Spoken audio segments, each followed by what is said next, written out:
আজকে আমি আমার ওনার জন্য একটি পছন্দের মাছ রান্না করব। আর উনি এই মাছটা খেতে এতটাই পছন্দ করে যা কি বলবো আপনাদের সাথে।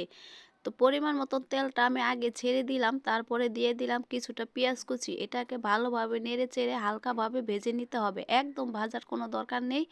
তারপরে দিয়ে দিলাম সব ধরনের মশলা একসাথে করে ঢেলে দিয়ে এটাকে ভালোভাবে এখন হালকা একটু পানি দিয়ে নেড়ে চেড়ে কষিয়ে নিতে হবে। আর এই মাছটা রান্না করলে উনি এতটাই পছন্দ করে, কি যে বলবো আপনাদের সাথে। মশলাটা কষানো হয়ে গেলে কিন্তু আমি কিছুটা কাঁচা টমেটো দিয়ে দিলাম, আধা পাকা স্বাদ মতো লবণ। এটা দিয়ে আরও কিছুক্ষণ ভালোভাবে কষাতে হবে। তারপরে ঢাকনা দিয়ে ঢেকে দিলাম যাতে করে আরও সুন্দরভাবে একটু সিদ্ধ হয়ে কষানো হয়ে যায়।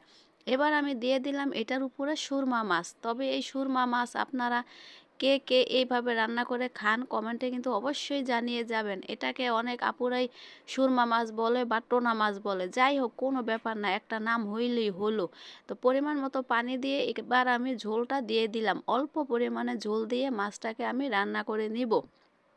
আর এই যে এতক্ষণ বললাম ওনার এই ওনাটা হচ্ছে আমার প্রাণ প্রিয় হাজব্যান্ড, আর তার জন্য এই মাছটা আজ আমি শখ করে রান্না করলাম। সে খুবই পছন্দ করে এই মাছটা এভাবে রান্না করলে খেতে। তো কিছুটা কাঁচামরিচ ফালি করে দিয়ে দিলাম এর উপরে। রান্নাটা কিন্তু আমার প্রায় শেষ হয়ে গেছে, হালকাভাবে নেড়েচেড়ে এর উপরে আমি ধনিয়া পাতাটা দিয়ে দিলাম। আর এই ধনিয়া পাতার ফ্লেভারটা কি যে স্বাদ লাগে, কি যে বলবো আপনাদের কাছে।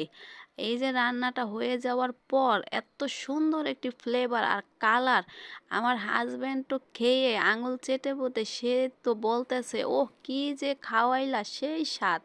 তো কেমন হয়েছে আপুরা, আপনারা কিন্তু অবশ্যই জানিয়ে যাবেন।